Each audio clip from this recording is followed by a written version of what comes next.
next program, the most awaited section. Corona virus के चलते अधिक से अधिक लोग अब ये मानने लगे हैं कि धन से अधिक स्वास्थ्य और खुशी अधिक महत्वपूर्ण है। आप इस बात से सहमत है सर? बिल्कुल हूँ मैडम।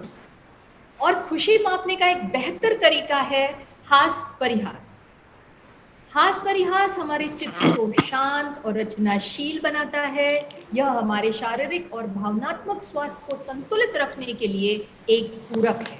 इसी बात को ध्यान में रखकर हम आपके लिए लेकर आए हैं हमारा अगला कार्यक्रम हास परिहास। ITMBU का लक्ष्य है अपने छात्रों के व्यक्तित्व का संपूर्ण विकास, जिस हेतु शिक्षा के साथ साथ हम हमारी पारंपरिक कलाओं को भी प्रोत्साहित करते हैं। उदाहरण के लिए चित्रकला, वास्तुकला, हस्तकला, लोक कला, मूर्ति कला, रंगमंच, छायाचित्र, नृत्य, लोक संगीत, शास्त्रीय संगीत, उपशास्त्रीय संगीत, गद्य, पद्य, वाद्य तथा काव्य। हम न केवल इन कलाओं को प्रोत्साहित ही करते हैं, अपितु इनको आत्मसात भी करते हैं।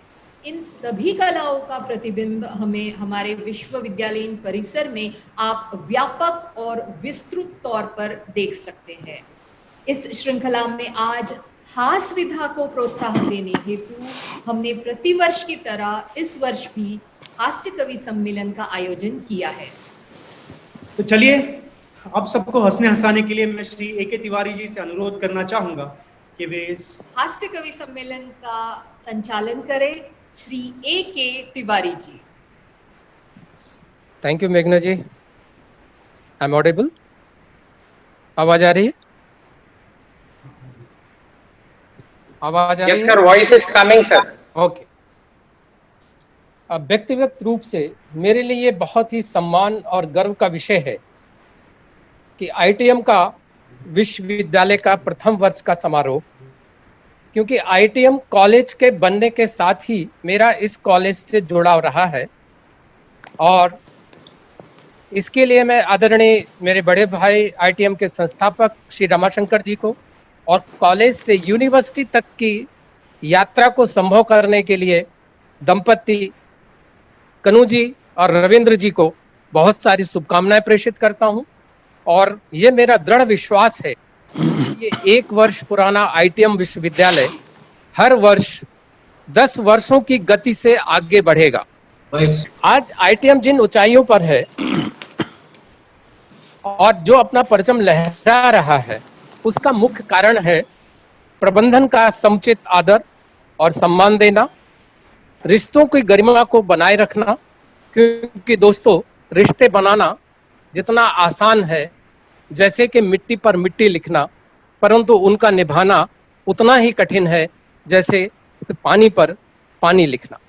और ITM का विशेष रूप से आदरणीय रविंद्र जी का मानना है कि जिंदगी हर मोड़ पर सुनहरी यादों का एहसास रहने दो, खुशी दिल में जुबां पर एहसास रहने दो, यही फलसफा है जिंदगी का, ना खुद को रखो उदास और ना किसी को उदास रहने दो।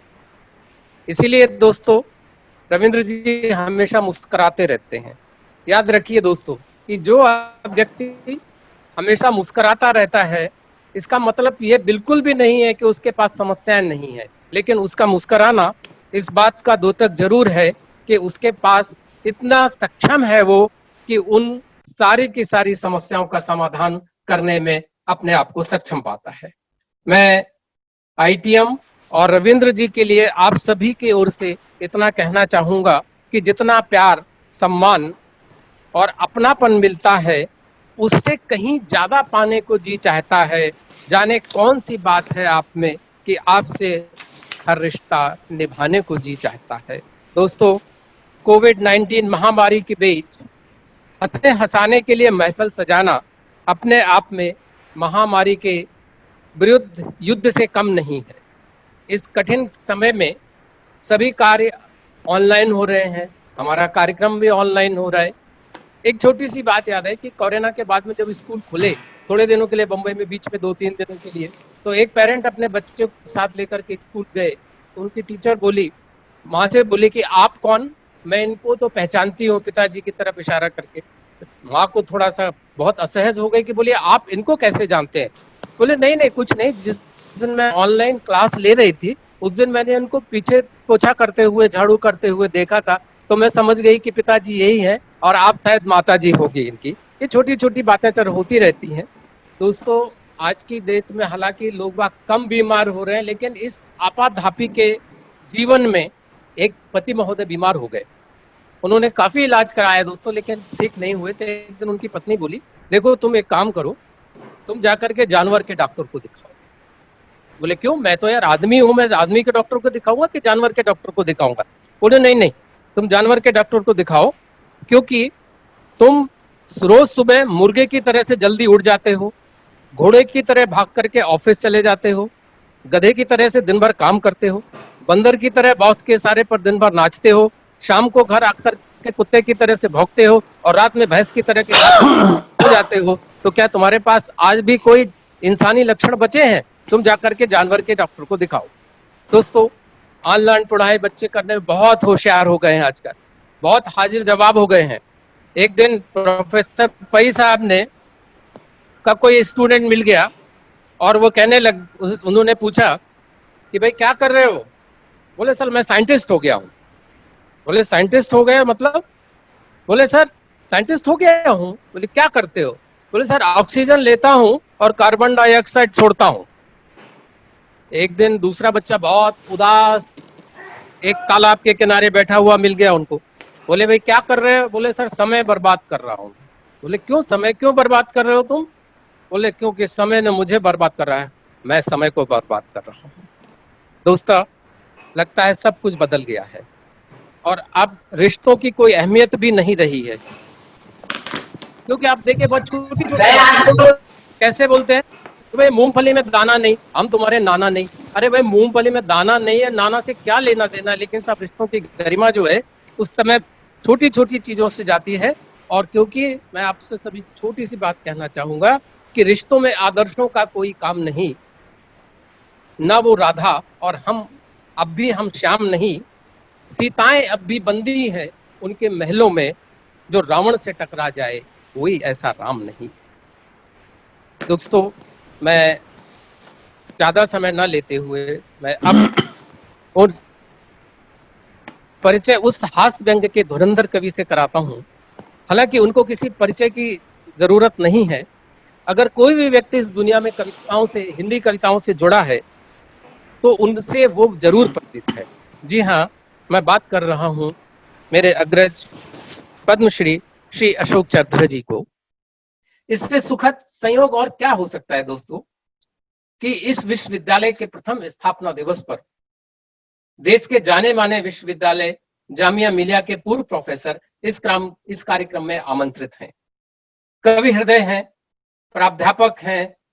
मैं उनके लिए बस इतना ही कहना चाहूंगा कि राजनीति को शीश झुकाकर मैं सत्कार नहीं करता और सुविधाओं के दरवाजे पर कभी गुहार नहीं करता। तुमको लाखों लोग मिलेंगे इस शोहरत की मंदी में, माफ करो मुझको, मैं कविता का व्यापार नहीं करता, मैं कविता का व्यापार नहीं करता। तो सुश्री चक्रधर जी केवल कवि ही नहीं है, बल्कि टेलीविजन के जाने माने लेखक, निर्देशक, अभिनेता, नाटक कर्मी हैं। केंद्रीय हिंदी संस्थान तथा हिंदी अकादमी दिल्ली से संलग्न है। कुल मिलाकर वो हिंदी साहित्य के इंसाइक्लोपीडिया हैं। पद्मश्री हैं, जो कि उन्हें भारत सरकार ने 2014 में प्रदान किया था। मैं उनके लिए कहना चाहूंगा कि मासूम लोगों को हंसाने का कारोबार करते हैं अशोक जी, दिलों का दर्द खरीद लेते हैं, बस यही रोजगार है अशोक जी का। मैं पूरे आदर और सम्मान के साथ में आदरणीय अशोक चक्रधर जी को यह कहते हुए आमंत्रित करना चाहूंगा कि तुम मुझे अपने चित्त से घेर कर बंदी बना लो, मैं तुम्हारे व्योम की झंकार होना चाहता हूँ। भारी भंगों से रंगों भरा त्योहार लेकर, कामना करती हुई सुलगे हुए अरमान लेकर, पाओ तो अपना बढ़ाओ, मैं तुम्हारे प्रभा में पद्म का उपहार होना चाहता हूँ, मैं तुम्हारे प्रभा में पद्म का उपहार होना चाहता हूँ। आदरणीय अशोक चक्रधर जी। नमस्कार, प्रणाम। ITM बड़ौदा यूनिवर्सिटी के सभी महानुभावों, मैं उस बच्चे की तरह हूँ जिसका जिक्र अभी कह रहे थे, जो जिससे पूछा गया कि क्या कर रहे हो, उसने कहा कि समय बर्बाद कर रहा हूँ। समय कैसे बर्बाद कर रहे हो? बोले नहीं, समय ने मुझे बर्बाद किया हुआ है। दरअसल मैं, लेकिन अंतिम जो वक्तव्य इनका, अंतिम वाक्य था, मेघना जी बहुत अच्छा लगा जब आपने हिंदी बोलना शुरू किया। पहले आपको बधाई देता हूँ। और बहुत देर बाद मुझे लगा था कि आज हमारे सत्यपाल मलिक जी जो उपराज्यपाल हैं मेघालय के, बड़े अच्छे परिचित हैं, कविता प्रेमी हैं, और आपने देखा कितनी अच्छी भाषा बोल रहे थे। और हमारे ईश्वर प्रसाद जी 2 बार प्रकट होना चाहते रहे, लेकिन सब्जी वाले की आवाज तो आई पर उनकी आवाज नहीं। उन्हीं के माइक से आई, उनके पड़ोस में सब्जी वाला चीख चीख के सब्जियां बेच रहा था। लीला, अब इस लीला को समझना, पता नहीं कैसे म्यूट कर लेते हैं लोग, म्यूट कर लेते हैं जब अनम्यूट होना चाहिए, जब अनम्यूट होना चाहिए तब म्यूट कर लेते हैं। तो म्यूट बड़ा क्यूट है, इसको सैल्यूट करना चाहिए। ये जो लीला है, म्यूट और अनम्यूट के बीच की जो दूरी है, वो ऐसे है जैसे कल का दिन जो था 23 परसों का, उस दिन दिन और रात बराबर थे। वो मैंने उसको नाम दिया संतुलन दिवस, क्योंकि सूर्य देवता धरती को आधा उजाला देते हैं, आधा अंधेरा देते हैं। तो पृथ्वी अंधेरे में रहने की आदी है। अब समझो, पाप काला है तो अंधेरा है, पुण्य गोरा है तो उजाला है। लेकिन ये बेमानी है, क्योंकि आजकल हमारे बशीर बदर साहब ने कहा था कि रात का इंतजार कौन करे, आजकल दिन में क्या नहीं होता। अब दिन में भी अगर लोग म्यूट हो जाएं तो झूठ छिप जाता है। बोलेंगे तो झूठ पकड़ में आ जाएगा। बहरहाल मैं उन सारे छात्रों को बधाई देता हूं जिन्होंने 3S बाइक बनाई, या एक चीज जिसको पूरा भारतवर्ष और सारे कार्यालय इस्तेमाल कर रहे हैं, और मैंने देखते ही वाह कहा था, वाह, जैसे कि जी बहुत अच्छे शेर पे दाद दी जाती है। और वो जो मैंने देखा पेंडेमिक के दौरान सैनिटाइजर को पेडल से इस्तेमाल करके हाथ पे लगाना। अब देखिए, इतनी हमारे सारे मुख्य अतिथि चले गए हैं, कुछ प्रकट नहीं हो पाए, तो आप सब ये समझ के कि ये तो हास्य का व्यक्ति है, इसके लिए क्या म्यूट करो, तो म्यूट कर लो यार, मुझे तालियों की जरूरत नहीं है। आपकी हंसी आएगी, मुझे कानों में ऐसे ही सुनाई दे जाएगी, व्यवधान नहीं आएगा। जो अनुशासन, बल्कि अगली बार से मैं ऐसा करूंगा कि अपने साथ ही, मुझे पता होता है मेरी किस बात पे हंसी आएगी, मैं हंसी का बटन दबा दूंगा। तो अपनी हंसी के साथ आपकी हंसी भी मिला दूंगा। तो हंसी तो छूतकर हो गए, हंसी छूतकर हो गए। एक देखिए, हम हंसी जो है एक सामूहिक भोग है। तुम हंसोगे तो तुम्हारे साथ हंसेगा पूरा जमाना, रोगे तो अकेले में पड़ेगा आंसू बहाना। तो हंसी चीज करामाती है, लेकिन अफसोस यही है कि जब आती है तो आती है, नहीं आती तो नहीं आती। और जब आती है तो गाल गुलेल हो जाते हैं, सारे ब्रेक फेल हो जाते हैं। ये हंसी अपना शिकंजा कुछ इस तरह कसती है कि मुंह दांत भींच लो तो तोंद हंसती है। बोलो ना, देखा होगा हंसना। तो क्या है, आप हंसेंगे तो अच्छा लगेगा, लेकिन परस्पर संवाद की ध्वनियां भी मेरे कान में आती हैं। तो ये जो पैर दबाओ सैनिटाइजर पाओ, इस बालक को भी पुरस्कार देना चाहता हूं, और उसके लिए और नई नई कविताएं लिखूंगा। इस पेंडेमिक के दौरान मेरी एक नई किताब आई है, विज्ञापन भी बीच में आते हैं तो मैं भी बता देता हूं प्रारंभ में ही। ये किताब है नई दुनिया गई दुनिया, और ये अभी आई है, प्रलेख प्रकाशन ने छापी है, और इसमें कोरोना काल की ही कविताएं हैं। मौका मिले तो ले लीजिएगा, बहुत महंगी किताब नहीं है, अमेज़न से इसका है, और जो पेपर बैक है मिल जाता है। याद रखिए, गई दुनिया नई दुनिया। विज्ञापन समाप्त। मूडल जिस प्लेटफॉर्म पे आप शिक्षण को चला रहे हैं, देखिए मुझे थोड़ी सी क्षतिपूर्ति करनी पड़ेगी, क्योंकि ईश्वर प्रसाद जी नहीं आ पाए और ईश्वर का मन है कब गायब हो जाएं कब आ जाएं, वो आ भी सकते हैं, प्रकट हो भी सकते हैं और प्रसाद हमें अपना दे सकते हैं।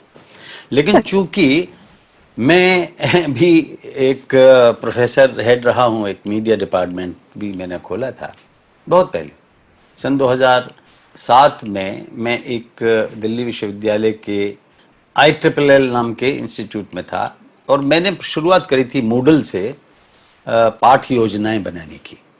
जीवन पर्यंत शिक्षण संस्थान दिल्ली विश्वविद्यालय में। दिल्ली विश्वविद्यालय में अगर मैं वर्ष बताऊंगा तो आप हैरानी की तरफ देखेंगे, अपनी रानी की तरफ नहीं देखेंगे।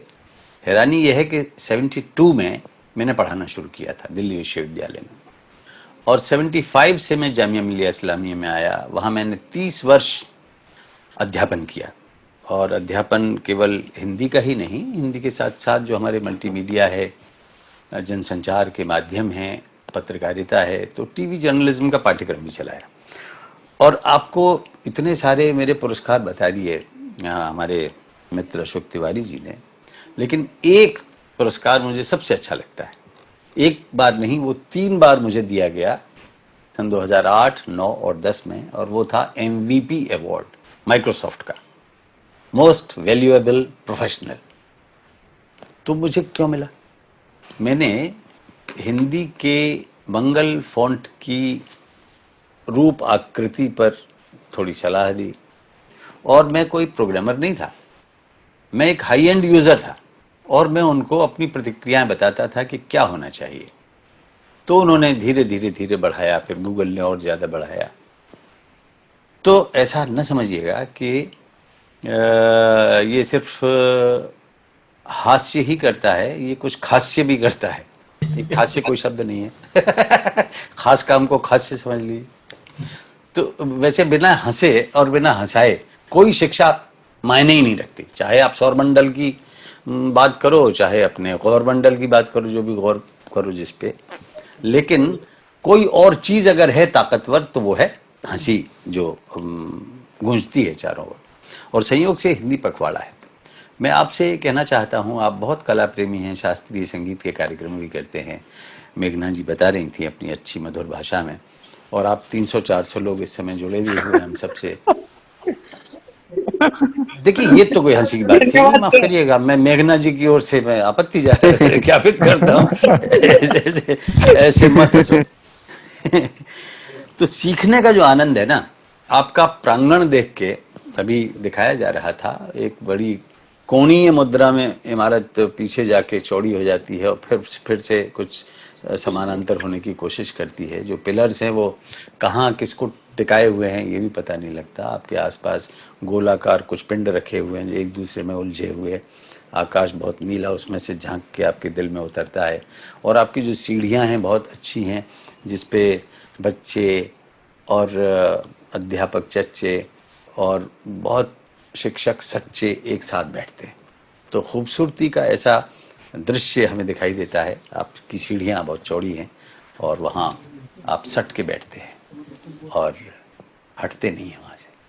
तो ये शिक्षा के साथ सट के बैठना ये बहुत अच्छा है। मेरा एक गीत है, वो आपके लिए मुझे इसलिए याद आ रहा है कि अभी जिक्र किया इन्होंने कि मिट्टी पे मिट्टी लिखना आसान है, लेकिन पानी पर पानी लिखना कठिन है। लेकिन पानी पे अगर एक बार पानी लिख दिया जाए ना तो कभी नहीं मिटता, क्योंकि वो हृदय में अंकित हो जाता है। मिट्टी पे लिखी हुई मिट्टी तो समंदर की एक लहर से चली जाएगी, लेकिन वो सीखने का एक माध्यम है। मिट्टी पे मिट्टी लिखना लिख सकते हो आप, अगर आपको लिखने की जरूरत महसूस होती है, आपके अंदर जज्बा है। मेरा गीत है कि श्रद्धा हो, भाव हो, सीखने का चाव हो, तो धरती के कागज पे लकड़ी की कलम से हो सकती है चित्रकारी। अनुभव का लेना हो, अनुभव का देना हो, शिक्षा में आपस का ये लेना देना हो, स्वार्थ कुछ अल्प हो, पक्का संकल्प हो, तो सिर्फ ढाई आखर की हल्की सी छुहन से तर जाए शिक्षा हमारी। श्रद्धा हो, भाव हो, सीखने का चाव हो, तो धरती के कागज पे लकड़ी की कलम से हो सकती है चित्रकारी।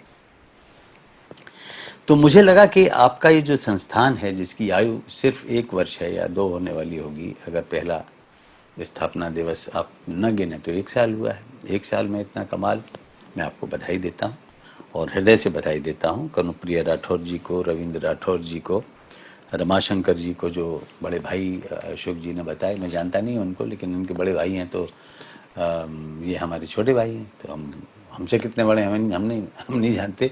चलो, दोनों छोटे भाइयों को मैं आशीष देता हूँ कि बढ़िया बढ़िया काम करें, क्योंकि बड़ा बनने में बड़ा मज़ा है। और ऐसे भी क्या बड़े हैं जो दही में पड़े हैं, तो हम दही में पड़े हुए बड़े हैं, ऐसे भी क्या बड़े। प्यारे दोस्तों, यूनिकोड एक ऐसा प्लेटफॉर्म है, ऐसा कंसोर्शियम है जिसकी स्थापना 1990 में हुई थी, और उसने अंग्रेजी के वर्चस्व का गुणगान नहीं किया, बल्कि ये भ्रांति तोड़ दी कि कंप्यूटर अंग्रेजी भाषा में ही परिचालित होता है। नहीं, वो तो 0 और 1 2 संख्याएं जानता है, एक अंडा एक डंडा, और उसी में पूरा फंडा। सारी जगर मगर, सारी अगर मगर, ठहर ठहर, चलते चलते कैसे भी, वो कितनी 0 कितने अंडे, कितनी 0 कितने डंडे। लेकिन ये है कि वो डंडा अंडे को नहीं मारता, अंडा फूटता नहीं है उसका। अफूटनीय डंडा, अफूटनीय अंडा है और न मारणीय डंडा है। तो इनका जो परम्यूटेशन कॉम्बिनेशन है वही हमें जीवंत करता है। और अब वही आज भी देखिए, ध्वनि और प्रकाश, ये 2 ही तो ऊर्जाएं हैं जो अगर मिल जाएं तो हम सुन सकते हैं। अगर आप अगले जो स्थापना दिवस है उस पर एक बढ़िया OBS सिस्टम लगाएंगे और इसका वेबकास्टिंग का एक मानक सिद्ध करेंगे, मैं जानता हूं कि आप कर लेंगे, तो कैसे साउंड हाईजैक करके कैसे सिंक में किया जाता है और कैसे अपनी वाणी को बहुत अच्छी तरह से सामने तक पहुंचाया जाता है, बैंडविड्थ कितनी होनी चाहिए और आपके सारे सॉफ्टवेयर में कितनी मैत्री होनी चाहिए, और दूसरे पक्ष को दूसरी छोर पर कितने अच्छे इंटरनेट की आवश्यकता है। तो ये फाइबर का ज़माना है, फाइबर के माध्यम से तेज गति से आती है। हमारे अशोक जी कह रहे थे कि 1 वर्ष में 10 वर्ष का कार्य करके दिखा दें। मैं आपको आशीर्वाद देता हूं कि आप प्रकाश वर्षों में प्रगति करें, 1 वर्ष में 10 वर्ष नहीं, जैसे लाइट ईयर्स में प्रगति करे। तो ये आपका संस्थान ITM बड़ौदा यूनिवर्सिटी, मुझे इसमें बहुत संभावनाएं दिखाई देती हैं, और मैं वो कार्य जो कि ईश्वर जी को करना था वो मैं कर चुका हूँ। अब मैं कुछ कविता सुनाता हूँ आपको। देखिए, एक कविता हास परिहास, तो खास बात यह है कि हृदय में होता है। कब कहाँ से हास्य आ जाएगा, मैं हंसाने के लिए नहीं प्रयत्न करके बैठता, कभी आ जाए तो आ जाए, और नहीं आए तो भाई मैं कोई रोना थोड़ी शुरू कर दूंगा कि आप हंसे नहीं तो मैं रोने लगूँ। नहीं, मैं इस पे भी प्रसन्न रहूंगा। लेकिन कई बार संयमी हो जाता है आदमी। आपने देखा इस पेंडेमिक के दौरान प्रकृति प्रसन्न थी और मनुष्य सन्न था। प्रकृति कितनी प्रसन्न, हर जगह चिड़िया गौरैया दिखाई दे रही हैं। औरैया में गौरैया मिली झील के किनारे, वो संवाद कर रही है। आकाश निरभ्र है, उसमें नीलापन दिखाई दे रहा है, जल साफ है, चिड़िया लौट आई हैं और मनुष्य मैत्री के मूड में हैं कि वो चलें, बात करें, संवाद करें। तो इस पुस्तक में इसी प्रकार की कविताएं हैं और बड़ी अलग अलग मूड की कविताएं हैं, हंसाने वाली भी हैं, फंसाने वाली भी हैं। तो पहले एक, चूंकि हिंदी पखवाड़ा है और आपको मैं समझता हूं कि हिंदी केवल मनोरंजन की भाषा न मान के आप उसे ज्ञान की भाषा भी करें, क्योंकि भारतवर्ष की जितनी भाषाएं हैं उनमें अधिकांश यूनिकोड एनवायरनमेंट में हैं। यूनिकोड कंसोर्शियम ने इतना किया है, जो 300 से ज़्यादा विश्व भर की भाषाएं हैं उनको नए कोड पॉइंट्स दिए हैं, एनकोडिंग की प्रणाली अलग उन्होंने बना के दी है। तो इन भाषाओं पर काम करिए, क्योंकि हमारा देश तब आगे बढ़ेगा जब हम अपनी भाषाओं से भी प्यार करेंगे। अभी ज्ञान का साहित्य उच्च स्तरीय हमें उपलब्ध नहीं है, लेकिन ये अज्ञान हट जाना चाहिए कि किसी भी भाषा में ज्ञान नहीं आ सकता है। देखिए, एक श्लोक है कि ज्योतिर्वृणीति तमसो विजानन, ज्योतिर्वृणीति तमसो विजानन।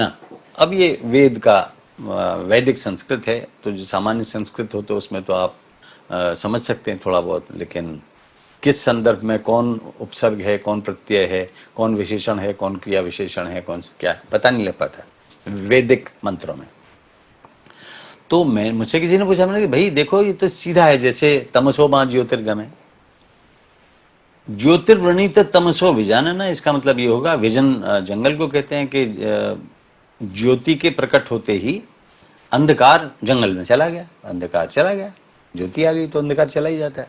नहीं, लेकिन मैंने उसका अर्थ ढूंढने का प्रयत्न नहीं छोड़ा तो पता ही लगा कि ज्योतिर्वृणीत तमसो विजानना, अंधकार को जानना जरूरी है उजाले को लाने के लिए। तो हम अंधकार को जाने, हम ज्योति को नहीं जाने, हम ज्ञान को न जाने, अज्ञान को जाने। और इसलिए मेरा मानना है, बहुत गंभीर बात मैं आपसे कहने वाला हूं, लोग कहते हैं कि साहब ज्ञान अनंत है। नहीं, ज्ञान अनंत नहीं है, अज्ञान अनंत है। तो उस अंधकार को अगर जान लेंगे तो अपने आप ज्ञान आएगा। अंधकार और प्रकाश की जो लड़ाई है, मैं पुनः आपको बधाई देता हूं कि ITM बड़ौदा यूनिवर्सिटी के होनहार नौजवान अपनी संस्कृति के साथ, अपनी भाषाओं के साथ करिश्मा करके दिखा देंगे।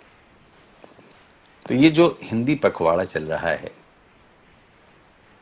मैं मानता हूं कि हिंदी और हमारी भारतीय भाषाएं सद्भावना की भाषाएं हैं। यस अभी रोजगार कामना की भाषा नहीं भी बन पा रही हैं, लेकिन और कोई उन्हें आपत्ति नहीं, अंग्रेजी से क्या आपत्ति। अंग्रेजी अगर हमारे नौजवानों को अच्छे पैकेज दिलाती है, अच्छे प्लेसमेंट दिलाती है, और टाई पहनने से अगर जल्दी नौकरी मिलती है, तो वो भी दिन ना आए कि भाई कुर्ते वाले की भी कदर हो जाए थोड़ी सी। खैर, ये कोई परिधान से मामला जुड़ा हुआ नहीं है, ये हमारे उस प्रधान चिंतन से है, परिधान से नहीं है, कि हम कैसे, किस नज़र से, किस दृष्टि से अपने देश के विकास को देखते हैं, और जो हमारे राष्ट्रीय मानकीकृत मूल्य हैं उनको कैसे टेक्नोलॉजी के साथ उनका गठबंधन कराते हैं। जो नेशनली एक्लेम्ड वैल्यूज हैं उनको नहीं जाने देंगे।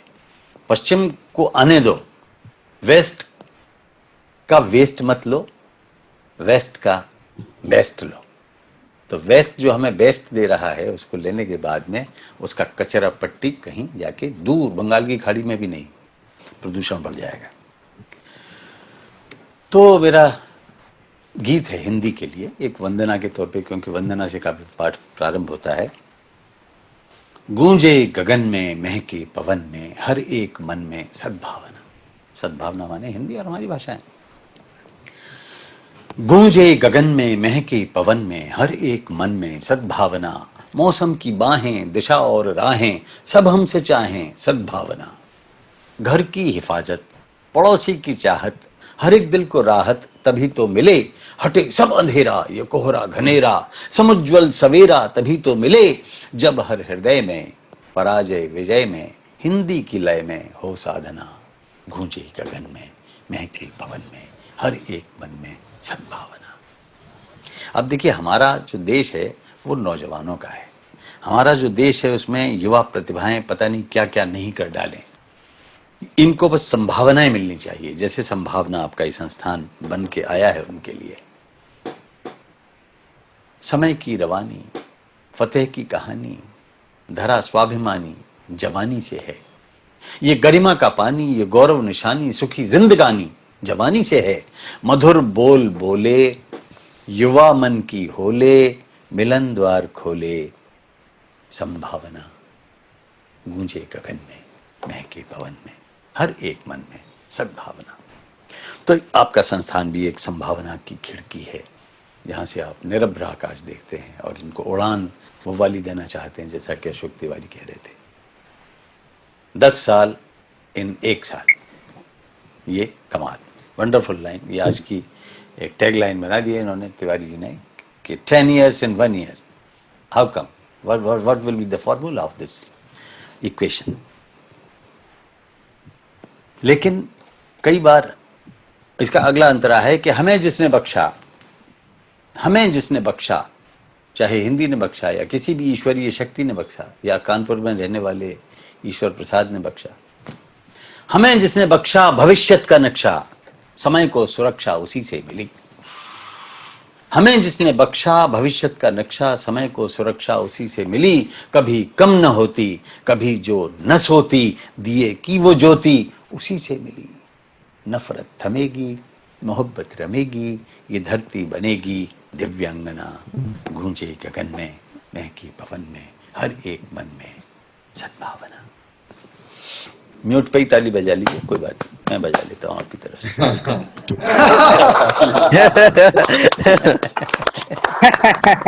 देखिए कई बार क्या है कि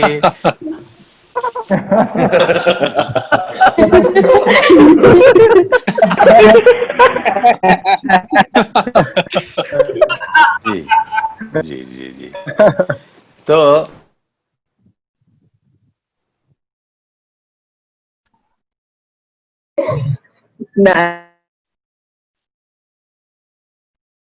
सर म्यूट हो गया, आवाज नहीं रही।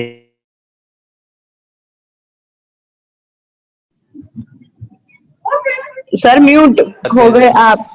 मैं अब नहीं हूं ना म्यूट, अब तो नहीं हूं ना म्यूट। नहीं सर, दरअसल सारी कमान मेरे हाथ में नहीं है। अब आ रही है ना आवाज? अब बीच में कौन एक बटन दबा देता है, म्यूट ऑल, उसके पास कमांड है। हम भी गए, हमने हमारे भले के लिए म्यूट ऑल कर दिया।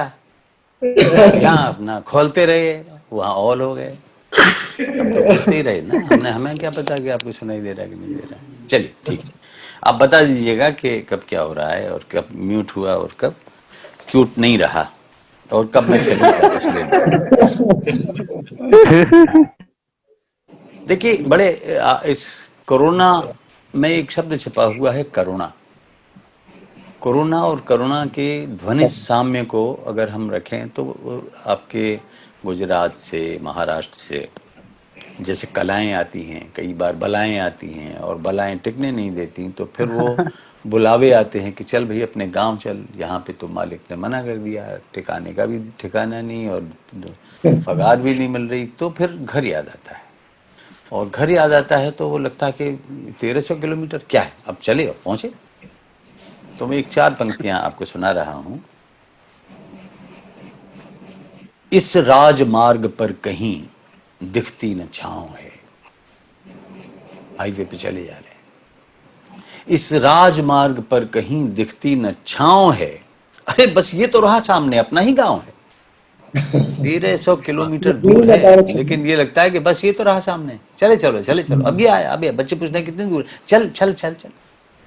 इस राजमार्ग पर कहीं दिखती न छांव है, बस ये तो रहा सामने, अपना ही गांव है।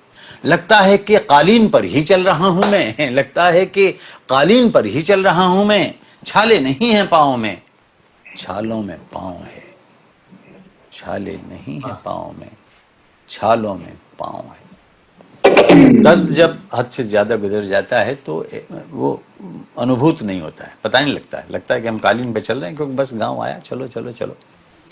अब उनके लौटने के भी दिन आ रहे हैं, लेकिन क्या उतने लोग लौट पाएंगे? क्या इतना रोजगार आप क्रिएट कर पाएंगे?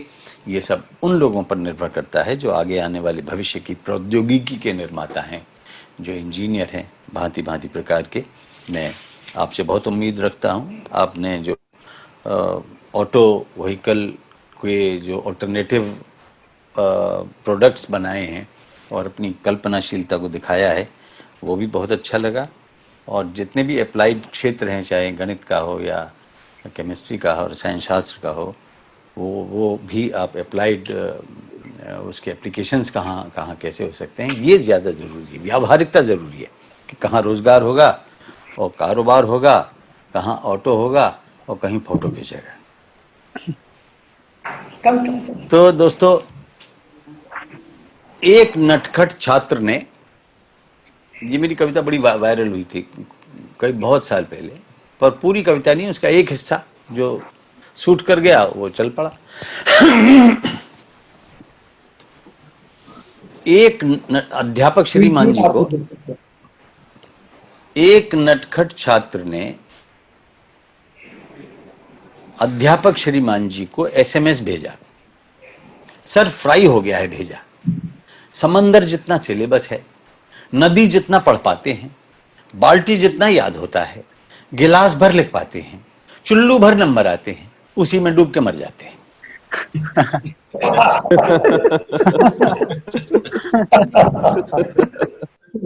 समंदर जितना सिलेबस है, नदी जितना पढ़ पाते हैं, बाल्टी जितना याद होता है, गिलास भर लिख पाते हैं, चुल्लू भर नंबर आते हैं, उसी में डूब के मर जाते हैं। This is one of the biggest disadvantages of the semester system. Exactly. आप याद नहीं, अध्यापक श्रीमान जी ने लिखा, अध्यापक you know श्रीमान जी everything, ने you know, लिखा, because the word is known, but you don't know anything. तो semester ये system. संवाद इसी विषय पे चल रहा है या विषयांतर हो गया है? यानी पता नहीं लग रहा किस विषय में कौन किससे बात कर रहा है। फिर से सुन लीजिए। एक नटखट छात्र ने अध्यापक, क्या है कविता एक पिरामिड की तरह होती है, आप बीच में से एक ईंट निकाल दो पूरा गिर जाएगा, कहां तक छोड़ी थी, कहां फिर याद, फिर उस छोर को पकड़ना जरूरी होता है। इसलिए फिर से सुनिए। एक नटखट छात्र ने अध्यापक श्रीमान जी को एसएमएस भेजा, सर फ्राई हो गया है भेजा, समंदर जितना सिलेबस है, नदी जितना पढ़ पाते हैं, बाल्टी जितना याद होता है, गिलास भर लिख पाते हैं, चुल्लू भर नंबर आते हैं, उसी में डूब के मर जाते हैं। अध्यापक ने भी लिखा, मुझे तो तुम जैसा कोई चुल्लू में डूब कर मरता नहीं देखा। चुल्लू में डूबने के मुहावरे का मजाक बनाते हो, गिलास भर नंबर के लिए हमारे आगे रेरियाते हो, मना करने पर बाल्टी भर अपमान पी जाते हो, बाहर निकल के नदी भर बेशर्मी दिखाते हो, और आगे निकले तो समंदर भर ढाके लगाते हो। श्रीमान जी ने भी संदेश कर दिया सेंड। फिर अध्यापक साथी से बोले, फ्रेंड ये चुल्लू वाला तो खैर हमें उल्लू बनाता है, लेकिन विषाद उसका होता है, अफसोस उसका होता है जो अवसाद में प्राण गंवाता है, डिप्रेशन में प्राण गंवाता है। माता पिता करते हैं जरूरत से ज्यादा उम्मीद, बच्चा हो जाता है व्यर्थ में शहीद। ऐसा तो हरगिज हरगिज हरगिज हरगिज हरगिज हरगिज हरगिज हरगिज हरगिज न हो। दोस्तों अपने मन में तुम भी तो कुछ कहो, तुम भी तो कुछ कहो। तो ये जो अवसाद है ये नहीं आना चाहिए, और ये बहुत अधिक मात्रा में फैला हुआ है। ये एक ऐसी बीमारी है जो कोरोना से ज्यादा, कोरोना कई बार क्या होता है बाई प्रोडक्ट्स ज्यादा प्रभावशाली हो जाते हैं आपके प्रोडक्ट से। तो कोरोना स्वयं इतना भयंकर नहीं है जितना उसका ये बाई प्रोडक्ट जो है, जो अवसाद है, डिप्रेशन है, निराशा है, हताशा है, ये भयंकर है। तो मैं आपको हांसी की बहुत सारी कविताएं लिखी, मेरी 70 किताबें आप पढ़ लीजिएगा, पर आज मैं आपको है मजेदार कविताएं। देखिए सुनिए, मैं इन भटके हुए लोगों को जो शांत होने चाहिए पर सुशांत हो जाते हैं, क्यों हो जाते हैं? और इसमें ये भी नहीं कि कोई बहुत पैसे वाला, कोई कम पैसे वाला, हर वर्ग, हर आय वर्ग के व्यक्ति के पास डिप्रेशन का भारी पत्थर है जिसके नीचे वो दबा हुआ है। या आप खुद भटक जाते हो, ऐसी ऐसी चीजें मिल जाती हैं, ऐसी चीजों का सेवन करने लगते हो, तो फिर वो सेवन आपके मूडल का मॉडल नहीं बनता है, आपके मूड का मॉडल बन जाता है। आप जिस मूड में वैसा ही काम करने लग जाते हो, भटक जाते हो। तो मुझे एक कविता प्रिय है, जो भी पथ से भटक गया है, उससे कहता हूं, जो भी पथ से भटक गया है, जो भी रास्ता भूला है। मैं क्या बनना चाहता हूं तुम्हारे लिए? जो भी पथ से भटक गया है, जो भी रास्ता भूला है, आओ प्यारे दौड़ के आओ, मेरे अंदर झूला है। जो भी पथ से भटक गया है, जो भी रास्ता भूला है, आओ प्यारे दौड़ के आओ, मेरे अंदर झूला है। लंबी लंबी पींग भरोगे, बिल्कुल नहीं थकोगे तुम। लंबी लंबी पींग भरोगे, बिल्कुल नहीं थकोगे तुम। ऐसा ऊंचा झोटा दूंगा, तारे तोड़ सकोगे तुम। मैं नभ में ले जाऊंगा, फिर धरती पर लाऊंगा, जिसको सुनकर खूब हंसोगे, ऐसा गाना गाऊंगा। आंसू के दलदल में दुनिया नाहक आग बबूला है, आओ प्यारे दौड़ के आओ, मेरे अंदर झूला है। लोहे की हो रेशम की हो, मत घबराना सूती से, आस की डोरी थामे रहना प्यारे तुम मजबूती से, झूले की पटरी ऐसी है जीवन पटरी पर आए, हवा चलेगी केश उड़ेंगे बल खाती मस्ती छाए, तुम्हें लगेगा आज वक्त का पूरा दाम वसूला है, आओ प्यारे दौड़ के आओ मेरे अंदर झूला है। जहां पहुंचना चाह रहे हो झूले से पहुंचाऊंगा, जहां न झूला जा पाएगा बादल से ले जाऊंगा, शुद्ध पवन के पहिए होंगे किरणें जिनको खींचेंगी, मंजिल की क्यारी क्यारी को मुस्कानों से सींचेंगी। अरे फूलों जैसा इसे बनाओ, फूलों जैसा इसे बनाओ, फूलों जैसा इसे बनाओ, मुंह ऐसे क्यों फूला है आओ प्यारे दौड़ के आओ मेरे अंदर झूला है, आओ प्यारे दौड़ के आओ मेरे अंदर झूला है। इकलौती काफी, अकेली ताली से ही मैंने पूरा आनंद ले लिया।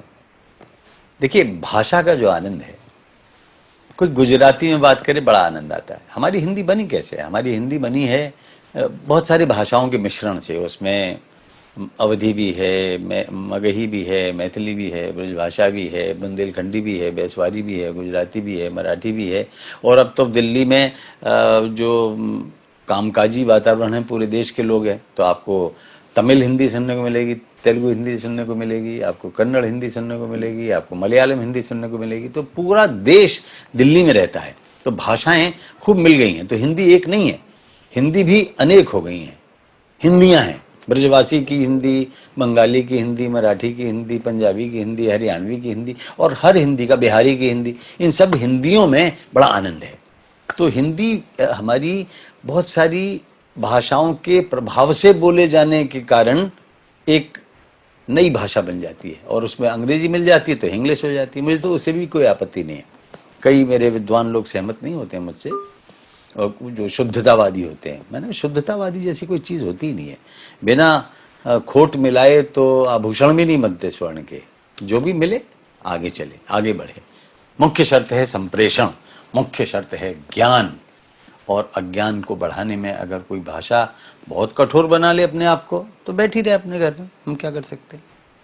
तो मेरी जो, देखिए हिंदी है एक संपर्क भाषा पूरे देश के लिए, और महात्मा गांधी ने कहा था, गुजरात के महात्मा गांधी ने कहा था, पोरबंदर में पैदा हुए महात्मा गांधी ने कहा था कि जिस देश के पास उसकी राष्ट्रभाषा नहीं होती वो राष्ट्र गूंगा होता है।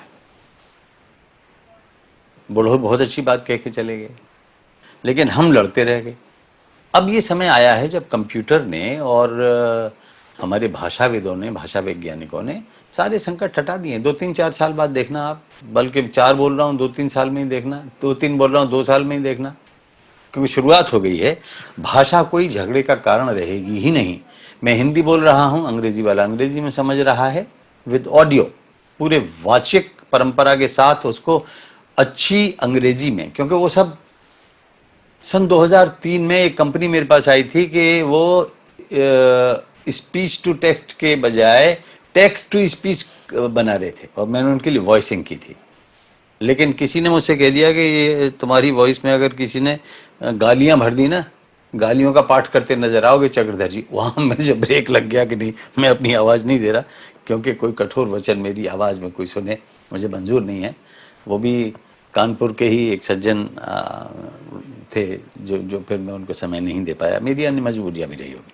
लेकिन स्पीच टू टेक्स्ट है, टेक्स्ट टू स्पीच है, हर तो सारी सुविधा आ गई, और अब आपके पास OCR भी है, ऑप्टिकल कैरेक्टर रिकग्नाइजर। किताब को लाइब्रेरी में जाइए, स्कैनर पर दिखाइए, पूरा टेक्स्ट आपको मिल जाएगा। इन सारी सुविधाओं के बीच भाषाएं दरिद्र नहीं होंगी, और इस शब्द को खत्म कर देना चाहिए कि साहब हिंदी से भी हैं, ये हिंदी से भी है। अरे किसकी सेवा कर रहे हैं? हिंदी कोई दरिद्र है? हिंदी कोई बुढ़िया है? हिंदी कोई बीमार है जो हम उसकी सेवा कर रहे हैं? अरे वो तुम सबकी जननी है, वो माँ है, गुजराती माँ है, मराठी माँ है, हिंदी माँ है, ये तुम्हारी रक्षा कर रहे हैं भाई, आप उनकी क्या करोगे? तो ये जो दारिद्र्य भाव है ये समाप्त हो जाना चाहिए भाषाओं को लेके। और अगर कोई गुजरात में पैदा हुआ, उसका गुजराती भाई मिल जाए कहीं, फिर देखिए क्या जोरदार बातें करेंगे। वो आपस में गालियां भी दे लेंगे तो भी लगेगा कि मीठी बात हो रही है? अब मैं तो ब्रजवासी हूँ साहब, मेरा एक और टुकड़ा बड़ा वायरल हुआ। मैं एक कॉलम लिख रहा हूँ पिछले मेरे ख्याल से 12-13 साल हो गए। उसका शीर्षक है चौरे चंपू। चौरे चंपू, चंपू एक चरित्र है और क्यों चंपू, चाचा उससे पूछता है। तो मैं एक टुकड़ा आपको ब्रजभाषा का आनंद देने के लिए, क्योंकि गुजराती और ब्रजभाषा बहुत मिलती जुलती भाषाएं हैं, बल्कि कृष्ण प्रेम जो गुजरात में व्याप्त है, वृंदावन के प्रति जो एक चुंबकीय आकर्षण गुजरातियों में रहता है, उसके कारण भी ब्रजभाषा पलट के वहाँ पहुँची है। और भजन गायकी जो है, वैष्णव जन तो तेने कही है, अभी तेने कही है ब्रजभाषा है। ये मैं कोई फंकी मारने वाला हूँ ये, लेकिन कोई तंबाकू नहीं, कोई और नहीं, मिश्री के 2 दाने डाल लूंगा तो जरा मीठा बोल पाऊंगा।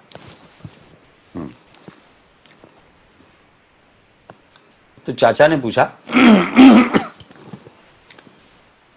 चौरे चंपू जे मथुरा ताई मेट्रो रेल आ जाए तो जामे अनाउंसमेंट कैसे हो करोगे ये बताया दे। यानी अगर मथुरा तक दिल्ली से मेट्रो आ जाए तो उसमें अनाउंसमेंट कैसे होगा। तो वो अनाउंसमेंट कैसे होगा वो सुन लीजिए। राधे राधे जे मथुरा मेट्रो है, जहां में आप सबन को स्वागत है। अगलो स्टेशन धौली प्याऊ को है। दरवाजा उल्टे हाथ माऊ खुलेंगे। जिनको होली दरवाजे की बेड़ई या शंकर हलवाई को मीठो लेना हो, यहीं पे फट्टे सीना उतर जाए। जाके बाद मेट्रो सीधी टैंक चौराहे पे रुकेगी। दरवाजा अंते चिपकने की जरूरत ना है, फंस गए तो तुम्हारी जान को और हमारे माल को नुकसान है जाएगा। गुटखा खाएबे की और बीड़ी पीवे की तो सोचियो मत ही, नहीं तो 500 रुपया ते तिलक है जाएगा। अगाड़ी के 2 डब्बा औरतन कुएं, उन डब्बन में कोई लपका पकड़ो गयो तो तबीयत ते खातिरदारी है जाएगी। धक्का मुक्की करियो मती, बड़े बूढ़े इनको पहले जगह दइयो। ईमानदारी ते टिकट लेके चलबे को काम है। ज्यादा होशियारी करी तो कैमरा लग रहे हैं, जो पकड़ो जाएगो जेल के जंगला की हवा खाएगो। राधे राधे।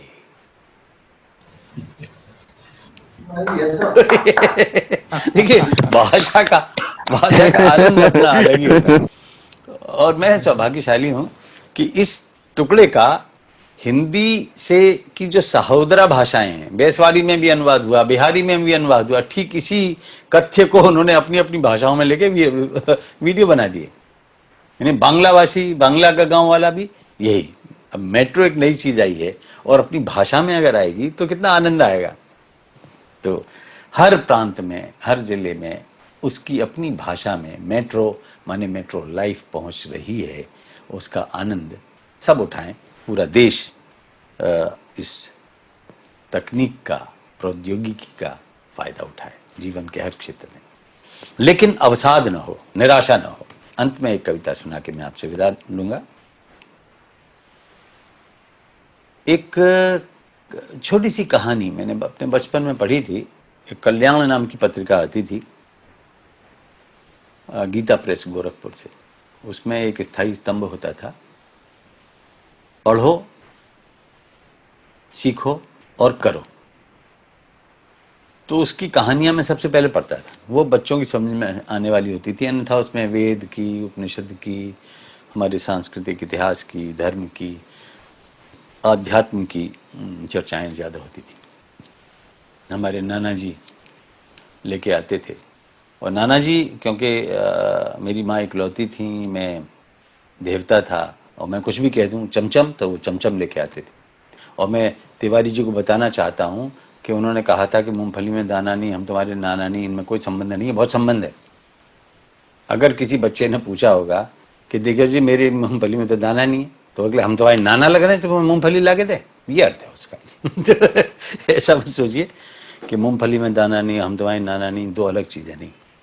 देवते के साथ नाना का संवाद चल रहा है और इस अजनबी बच्चे ने कह दिया। मैं ऐसे ही अर्थ, क्योंकि अध्यापक हूं तो उसका अर्थ निकालने के दायित्व को मैं मानता हूं कि मुझे उस कवि की रक्षा करनी चाहिए जिस बेचारे ने इतना बढ़िया 2 पंक्तियों का प्रसाद हमारी हिंदी की दुनिया को दिया कि बच्चे बच्चे को याद है, मूंगफली में दाना नहीं, हम तुम्हारे नाना नहीं, संबंध है। खैर, तो निराशा के विरुद्ध तिवारी जी, निराशा नहीं आनी चाहिए। तो एक कहानी मैंने पढ़ी थी, उसमें पढ़ो, सीखो और करो में उसका मैंने अब आके इतने बरस बाद, शायद 50-60 साल बाद, इसका काव्य रूपांतरण किया है अपनी कल्पनाशीलता के साथ। जा रहा था मेंढकों का काफिला, एक कुआं मार्ग में उनको मिला। वे लगे कुएं के अंदर झांकने और जल में बिंब अपना ताकने। जा रहा था मेंढकों का काफिला, एक कुआं मार्ग में उनको मिला। वे लगे कुएं के अंदर झांकने और जल में बिंब अपना ताकने। कुछ कुदकते थे कुएं की मेड़ पर, कुछ लगे आपस की छेड़म छेड़ पर। नाचने और कूदने में मस्त थे। और अगला दृश्य देखिए, आपको आनंद आएगा कि नाचने और कूदने में मस्त थे, गिर गए उनमें से दो जो स्वस्थ थे। नाचने और कूदने में मस्त थे, गिर गए उनमें से दो जो स्वस्थ थे। खिलखिलाकर सभी टर्राने लगे, खिलखिलाकर सभी टर्राने लगे। जो गिरे थे डर से थर्राने लगे। थी निकल आने की उनकी ख्वाहिशें, कुआं गहरा था न थी गुंजाइशें। सतह चिकनी सीढ़ियां भी थी नहीं, जो गिरा वो कभी निकला ही नहीं। कुआं तत्पर था निकलने के लिए, व्यग्र थे दोनों निकलने के लिए। कोशिशें करते थे तेज तपाक से, किंतु गिर जाते थे वहीं छपाक से। तो दृश्य ऊपर का विकट घनघोर था, मेंढकों का झुंड करता शोर था। देख उन दोनों की व्याकुल बेबसी, एक मेंढक ने कुटिल फप्ती कसी। ऊपर से एक मेंढक ने कुटिल फप्ती कसी, अब तुम्हारी कोशिशें सब व्यर्थ हैं, अब तुम्हारी कोशिशें सब व्यर्थ हैं। टांग लंबी हैं मगर असमर्थ हैं। कुछ समय बस चित्त को बहलाओगे, कुएं के मेंढक सदा कहलाओगे। अगर जीना है तो कोशिश मत करो, और चाहो तो यूं ही थक कर मरो। अब हमारा कथन यही परोक्ष है, आत्महत्या ही तुम्हारा मोक्ष है। सभी मेंढक मिलके चिल्लाने लगे, मौत मातम मरसिया गाने लगे। डूब जा डूब जा डूब जा रे, दूर हैं जिंदगी के किनारे। डूब जा डूब जा डूब जा रे, दूर हैं जिंदगी के किनारे। तुम हो मेंढक नहीं तुम हो उल्लू, डूबने को तो काफी है चुल्लू। डूबे किस्मत के सारे सितारे, डूब जा डूब जा डूब जा रे, दूर हैं जिंदगी के किनारे। तभी एक बच्चा मेंढक बोला, दोनों डूबो जल्दी जल्दी, इतनी देरी कैसे कर ली? दोनों डूबो जल्दी जल्दी, इतनी देरी कैसे कर ली? तो शोर कुएं में निराशा भर गया। एक उनमें से तड़प कर मर गया, दूसरे ने यत्न पर त्यागा नहीं। मृत्यु का डर भी उसे लागा नहीं। है निकलना मन में इतना ठान कर, सांस खींची टांग लंबी तान कर। मोड़ कर पंजे झुका घुटनों के बल, भींच कर मुंह संजोली ताकत सकल। देह को स्प्रिंग सरीखा कर लिया, हौसला खुद में लबालब भर लिया।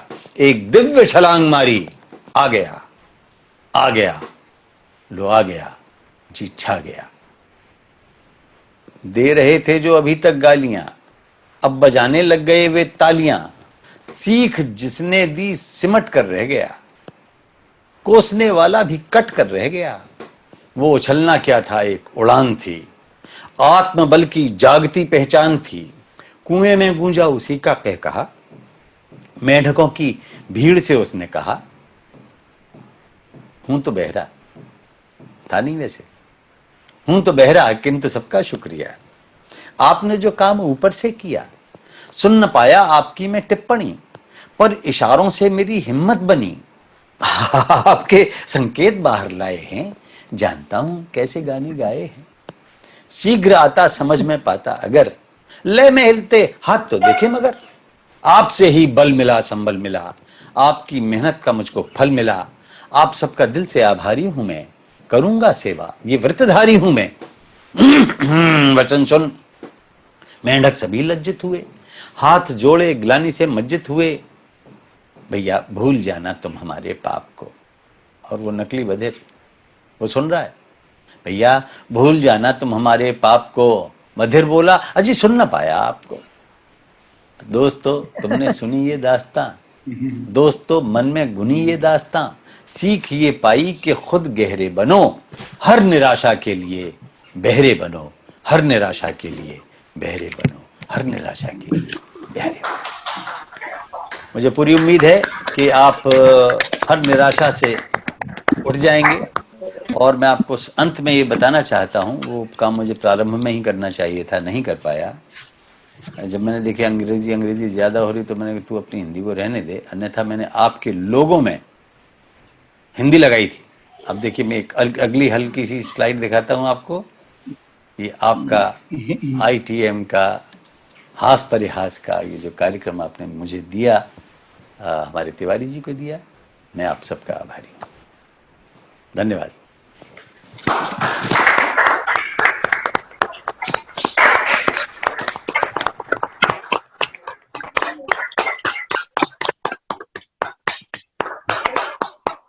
बहुत बहुत धन्यवाद अशोक चक्रधर जी। ये निश्चय ही ITM परिवार के लिए एक बहुत ही सुखद अनुभूति है कि उनके प्रथम स्थापना दिवस पर पूरा ITM परिवार आपको सुन पाया। आजकल शुद्ध हिंदी लगभग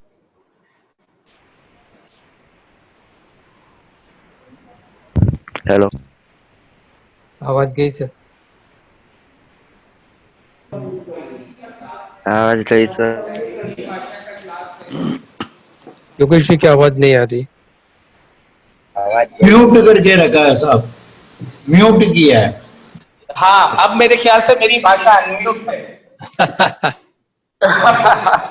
मैं भाषा अनम्यूट नहीं है, मैं अनम्यूट हो गया हूँ। शायद मेरा गला रुध गया था, जो भाव प्रधान हो गया था। जो भी कविता, मैं के तिवारी जी को सर्वप्रथम धन्यवाद दूंगा कि अशोक चक्रधर जी को इस मंच पर लेके आए। बहुत बहुत धन्यवाद। अशोक चक्रधर जी को मैं पिछले 40 वर्षों से सुन रहा हूँ। उनकी जो भाषा है, जो पकड़ है, जो कविता पे जो सरस कविता है, सरस ढंग से जिस तरह से वो कहते हैं, और जो IT पे उनकी पकड़ है, जो यूनिकोड की उन्होंने बात की, लगभग हर 0, 1 हर तरह की बात की। मेरे ख्याल से ये छात्रों के लिए एक अद्भुत ज्ञान का क्लास था। और हिंदी के प्रति, उसके सीखने के प्रति, विशेषकर शुद्ध हिंदी के प्रति जो प्रेरणाप्रद उन्होंने बातें कही, संभवतः ये सभी को हिंदी के प्रति, हिंदी के प्रति आकर्षण पैदा करेगा। और वो व्रज के हैं, तो मैं व्रज भाषा में ही उनका अंत में धन्यवाद करूंगा एक वाक्य में कि इतने आनंद आयो के बेर बेर सुनवे को मन कर रहे हो। राधे राधे। शब्दों के साथ मैं बहुत धन्यवाद देता हूँ। क्या बात है, क्या बात है योगेश को बहुत बहुत धन्यवाद ITM परिवार की ओर से। Thank you sir ji.